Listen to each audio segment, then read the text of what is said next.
abantu bakhona bayakwazi ukuhlela ukuthi bebulala inkosi bala nje umdidiyela umhlongo alokho ebekiwe akaze ayibiza induna zezinsizwa akaze ayibiza induna zezinsizwa zazo zonke izizwe zamakhosi ukuze azosinikeza igama njengeinsizwa ukuthi yena njengoba ke ebekiwe ezosebenza neinduna uzosebenza kanjani neinduna akaza kwenze lokho kwenza ukuthi abanye abantu bengamazi ngoba ukumenyezelwa isilo akusho ukuthi abantu sebeyakwazi ukukhethwa inkosi akusho ukuthi abantu sebeyakwazi kuyaye kufanele kube khona umhlangano obanawo nalabo abantu osukubekwe nabo ukuze noma osukubekelwe bona ukuze uyichaze wena ukuthi wena nansi indlela ofisa ukusebenza ngayo manje lento yabadidiyeli besilo kuwumkhuba nje wabadidiyeli besilo ukuthi kwesinye isikhathi beyikhohlwe ukuthi kahle hle bona abanawo umsebenzi zonke izinsuku awukho umsebenzi wenziwa umdidiyeli zonke izinsuku akanawo nje umsebenzi umdidiyeli okuthiwa kufanele awenze zonke izinsuku ngaphandle kokuthi abeseduze kwesilo ezwe isilo ukuthi sifunani ebesehlisela einduneni ayikho into okufanele ikhulunywe umdidiyeli azakhipha igama lizelime angazange ahlangane neinduna lesi sithangame besenzeka izolo bekuyisithangame bekufuneka simenyezelwe mhlambe kuphela amasonto amabili kukhulunywa ngokuthi kuzoba nesithangami umdidiyeli lapha azokwethula khona ilaka leinduna hayi labangani bakhe kuphela nabantu abaseduze kwakhe ilaka leinduna zonke zamakhosi zonke ezihambisana nengonyama yakwakhangela ingonyama semashobeni indlula mithi yamakhosi izinto zizoba nezisele kobaba uMhlongo ngoba indlela abasebenza ngayo baphethe izikhundla lezi zasendlunkulu bayiphethe ngendlela okuphathwa ngazi izikhundla zepolitiki abakwazi ukuhlanganisa bonke abantu basebenza ngalendlela yokuthi abakhona ongekho akekho lapha entweni yamakhosi akusentshenzwa kanjalo lapha entweni yamakhosi umuntu makubonakala ukuthi unenkinga uyalandwa kubuye kuzohlalwa naye phansi kakhulukazi mayiqhamuka ebukhosini obuthile ngoba uma ungathi wena uphakela umthakatho ngoba nakha umthandi engwakwamandlakazi ehamba nabantu bakwamandlakazi abayishumi ababonayo bona ukuthi ikhona into ayenzayo bese kuthi wena ngoba nakho awumthandi ebese uthi wena kameceleni ulimaza into yobukhosi ulimaza into yesilo lapha kobaba uMhlongo kulela thimba elisebenza nobaba uMhlongo ikhona ingqondo yokwehlukanisa abantu le ngqondo yokwehlukanisa abantu yiyo ke lena yenza ukuthi nizokwehlulwa lezi zinto ezifana nalezi zizolehlula lezi zinto zizoniphendula ihlaya ezweni bonke abantu abathanda amakhosi bayadingeka noma ngabe uyisithwangthwangu noma ngabakezwa noma ngabunjani kodwa mayethanda inkosi impiliwa ngeviyo ungezwa abantu beqamba amanga lapha beyicule nomaskandi bethi impa iliwa ngobuningi impi iliwa ngobuningi iliwa ngeviyo elithanda leyo ndawo elisuke lilwela leyo ndawo ayikho into ongayenza uwedwa awukwazi uma umdidiyeli ukuhambe uyokhuluma umbono wakho ungahlangananga nathi kufanele uhlangane nathi uhambe uyokhuluma into eshiwo yithi ukuze inkulumo mayisibuyisa umlilo sikwazi nathi ukuma sithi hayi yithi esakhuluma ligama asife sonke asizukufela wena thina siyena uJesu thina awuyena uJesu nje asibone uJesu nawe awuyena uJesu ngeke sifele wena uhambe uyokhuluma imicabango yakho bese kubuya thina kufanele sini induna ziningi la kukhona nje induna ezindala induna kunayo baba uMhlongo obaba uMakhathini lapho obuka bakhona induna ezindala kukhona amakhosi asemahlayizeni kukhona amakhosi amadala inkosi yakwaMandlakazi amakhosi anganikeza umbono ukuthi makunje isimo esikanje siphathwa kanjani singaphimisa amagama azoba uthango futhi ekulungiseni sona lesi simo ngoba lamagama amaningi aphinyisiwe nje lapho aseyuthango manje angeke kusakwazi ukusebenzeka lezi zinto efanele ngabe ziyasebenzeka ngalolu daba lo. Lensizwa yakwamakhanya bafowethu ngicela ukunitshela mina ukuthi iphethwe yiviyo elithile elikhona la eSouth Africa ongalazi nokuthi limele ini ezintweni ezimelwayo nje ezweni. Uyabona? Leli viyo nje likhona la, ikhona iviyo likhona la eSouth Africa ongalazi, iviyo la KwaZulu Natal leyinsizwa ongazazi ukuthi zona zimeleni, osomabhizinisi nje abazenzela ibhizinisi abayidlela imali zama NGO nama NPO nama NPC abanosopolitiki omkhulu wala KwaZulu Natal osemkhankasweni oseqenjini elikhulu osemkhankasweni okubhidliza uZulu.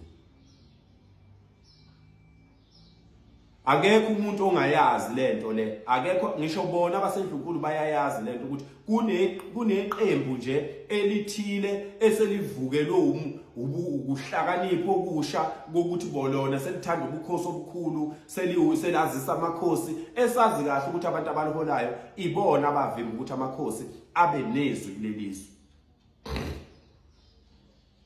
Ibona bavimba ukuthi ubukhosi bube nezwi kulelizwe. Namhlanje lelo qembu kuvumbuka amaqembu amasha asethi ke manje wona sathanda ubukhosi ngaphezulu kwa yonke into. Leli viyo lihamba nalelo qembu, leli viyo lihamba nosopolitiki ligcamalazile lenze nje. Lingapha kwelinye iqembu leli viyo, lingapha kwelinye iqembu kusetshenzwa into yemali, kusetshenzwe into yakwaZulu. Kuyaziwa lokho, niyakwazi lokho, niyakubona lokho. Kodwa ngenxa yokuthi ufuna ukuyokhuluma wedwa njengomdidiyeli, ufuna ukuyokhuluma wedwa kuvele wena ukuthi wena uthe wathi isikhuni siyobuya ngawe wedwa futhi ngoba thina sazi lutho, thina asitshelwe lutho. Thina lo mfana thina samkhuza ngendlela yokunsizwa, wasithuka ngenhlamba sase siyathula ngoba umhlaba lo uzoyilungisela wona umhlaba lento eyenzakala. Akuzukugcina kanje. Nalaba bamethembisa ukuthi bazomvikela, ekugcineni njengoba bemvikela besemnyameni bayoze behlala obala. Ngoba lento ibhlungu ukuthi kungathi kuthuka isilo kube namadoda amadala aneyintshebe, anemizi, anabafazi, anezingane aphuma inqina yokunikeza imali umuntu nolwazi olungelona iqiniso ukuthi akathuki ngonyama. Ibhlungu bafowethu lento le. Ibhlungu weingane zakwethu lento eyenzakalayo. Futhi iwukufa kithi sonke njengabantu bakwaZulu ngoba akuzukufa lo mfana yedwa. Baningi abantu abazofa ngalento le. Baningi abantu abazofa ngalento. Indaba yokuthi khona abantu ababoshwayo nabantu abanjani, ake nime ngendaba zokuboshwa. Ukuboshwa kuyinto elula kunayo yonke into. Kuzofa abantu ngalento eyenziwa lo mfana, akuzukufa yena yedwa.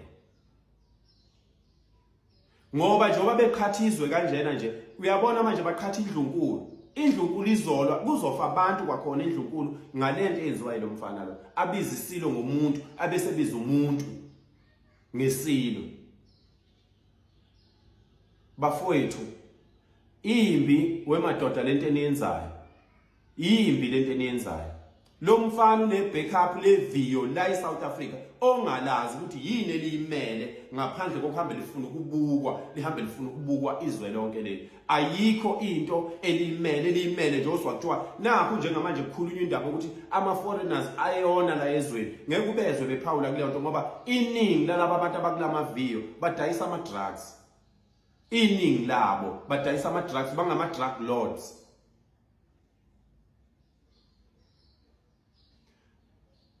Sinenkinga bafowethu yokuthi abantu ababekwe ikhundleni bona abaqonda ukuthi kahle kahle njengoba bekulezi ikhundla zisho ukuthini, zithini, zichazana. Niyabona? Umdidiyeli bafowethu ngicela ukunitshela, umdidiyeli akanawo umsebenzi zonke izinsuku. Umuntu onomsebenzi zonke izinsuku yinduna. Uma ngabe umdidiyeli umhlongethe abantu iviyo alihambe liye eGoli liyocinga umuntu noma lihambe liyocinga umuntu kuphi, usho iviyo liphethwe ubani ngoba alikho iviyo yena aliphethe njengomdidiyeli. Yena simfica phambili ngaso sonke isikhathi, isifike sithelele kuyena, athathe insizwa ayinike undunankulu athatha insizwa ayinikeze isilo. Asiyifundeni lemsebenzi bafowethu ukuthi isetshenzwa kanjani, singagcini senze okungekhona ngoba uyabona njengamanje kuzolimala insizwa eyiphethwe izinduna. Iviki neviki eGoli kwehla isidumbu siza la emakhaya, insizwa eyiphethwe izinduna lezo. Ngoba insizwa zitshelwa ngabantu abangayiphethe ukuthi azenzeni, ziphethwe ngabantu abangayiphethe, yiba abashoyo ukuthi akwenzeke ini. Kuzolimala abantu. Okwesibili,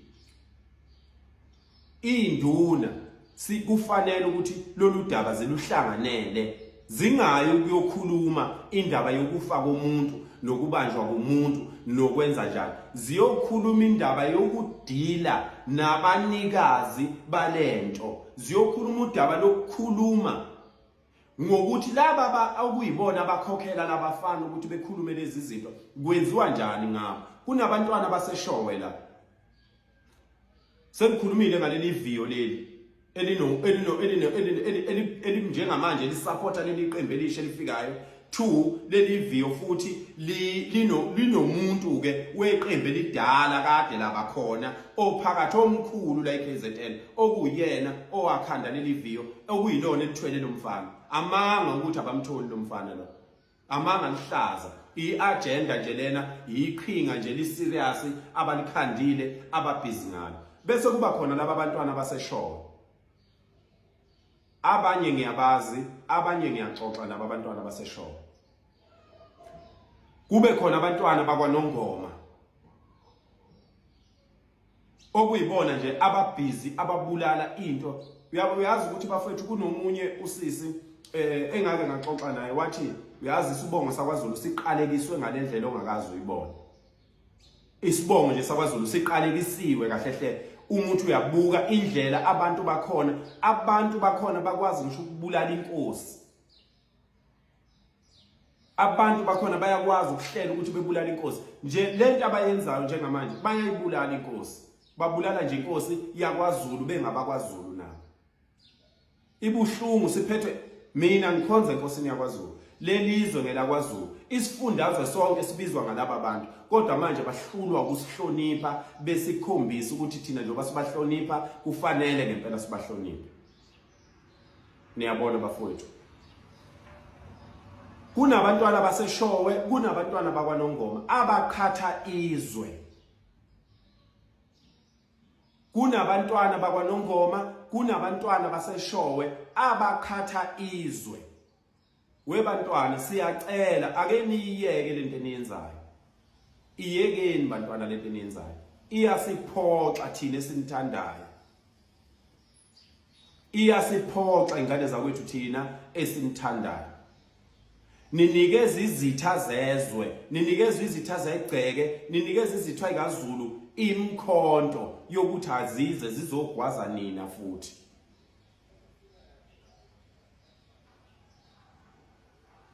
Akuvumelekile ukuthi sikhuluma amagama amabi siwabhekise kubantwana. Kodwa iqiniso lithi baningi kakhulu abantwana abayiziphukuphuku. Baningi kakhulu abantwana abayiziphukuphuku abaxolela ukushisa indlu yonke ngoba nje bethi bafuna ukubulala igundwane bephakathi endlini. Sesikhathele yini webantwana manje? Sesikhathele yini? Ake kulungiswe indlela yokuqondisa izinto. Asizukwazi phela ukulokhu sinikhulekela thina, sinikhulekela nibe nibulalizwe nini. Asizukwazi ukuqhubeka silokhu sithi bondaba ezitha nibe niphoxa amakhosi akwaZulu ngesibongo nangokohlanga ngqo ekhona kungobaba benu ngomkhulu benu. Kunabantu abanifela befela isibongo sakini abangabona abakwaZulu. Bese nina nizobukisa ngathi kanje. Nibukisa ngathi bantwana. Sicela nisihloniphe. Sicela nisihloniphe. Labantwana baseshowe nalabantwana bakwaNongoma abanye babo. Sisacela nisihloniphe bafowethu. Sesikhathele lento yini. Asikho isibongo esasingenabo ubukhosi. Asikho nje sisodwa isibongo esasingenabo ubukhosi ngoba indoda emzini kaMkhulu wayo iyinkosi namanje. Bese thina sithatha isinqumo sokuzohlonipha nina, sithande nina, bese nina nifuna ukusenza ngathi asilutho. Ngisho lapha emcimbini uthi uyamjabulela umntwana umbone ukuthi ukubuka njengento engaphansi ngisho kwamafinyila ngezinga. uyibuza ukuthi lo muntu lona ngoba ngiyambona nje ukuthi indaba yakhe ayikho yini lena yenza ukuthi azenze kanje, umhlonipha. Izinga lokuzazisa nezinga lomhobholo bantwana baseNdlunkulu liphezulu kakhulu kini. Ninomhobholo bantwana, yonke lento eniyenza enkosini, yonke lento eniyenza esilweni into ephathelene nomhobholo nokungabi naso isibusiso ezimpilweni zenu. Udaba lwalensizwa wengane zakwethu, udaba lwalensizwa lukhwezelwa ngabantwana baseNdlunkulu. Lensizwa njoba yenza kanjena ikwazi ukukhuluma, indoda ikwazi ukukhuluma iziyongena esibelethweni somkaNkosi. Hawu uyakwazi kodwa khona ukufika kwakhona esibelethweni setshitshi, uyakwazi ukufika uze uyofika esibelethweni somkaNkosi, indlovukazi yongena esibelethweni phakathi, umemeze inkosi ngegama, umemeze umalume wenkosi ngegama, umemeze indlovukazi ngegama. Ngane zakwethu senzani? Niyakubona ukufa kuzoba phakathi kwethu sibhekene nezinto eziningi kangaka. Niyabona ukuthi kuzosuka impi phakathi kwethu sibhekene nezinto ezingakizwe lehamba. Musana ukukhanda le diversion eniyikhandayo ngalomfana. Kune diversion ekhandwa ngalomfana, ikhona into abantu abaphezukwayo abayenzayo. Musana ukudukisa umkhondo ngempilo zethu, kubi lokho enikwenzayo bafowethu. Musana ukudukisa umkhondo, nidukisa umkhondo izwe liyahamba ngapha lithathwa ngabantu bokufika labe nisebenza nabo kuma drugs. Ngapha nina nebusiness angazothi aniboni, nilekelela abantu abafuna ukubhidliza isizwe. Ufika kanjani esibelethweni seNdlovukazi? Ungena ngaphi mawuye esibelethweni? Ungena ngaphi nje ake sithi uyahamba ngibheke khona, ungena ngakuphi esibelethweni? Ngoba idwaba zenkosi leziyana. uNkulunkulu anithethelele ngoba lokho enikwenzayo anazi ukuthi kunomthelelo omubi kanjani esizukulwaneni sakho, noma ungaba iqhalaqhala bengakanani okwamanje. Kodwa lokho okwenzayo wena wakwaZulu, wena owumZulu, lokho okwenza enkosini kuyoba nomthelelo omubi empilweni yakho ungakapheli lo nyaka. Awuzukuphela lo nyaka laba abantu abaganga ngenkosi, abaganga ngesizwe uNkulunkulu engabavakashelanga. Uzonivakashela uNkulunkulu. uNkulunkulu abe nani, anibheke, anibhekisise, iso lakhe lihlale kini, ngoba lokho enikwenzayo kubhlungu kithi, kubhlungu kuyezwela. Ayizondi inkabi, abadidiyeli nezinduna abafunde imisebenzi yabo, befunde ukuthi umsebenzi wami uhamba uphelela, mina mangisebenza nalo, ngisebenza naye kanje. Singaveli nje sithi ngoba sesibekwe ekhundleni bese sivele sikhuluma noma yini engeke ize ibe umthetho ngakusasa. Ayizondi inkabi. Danke.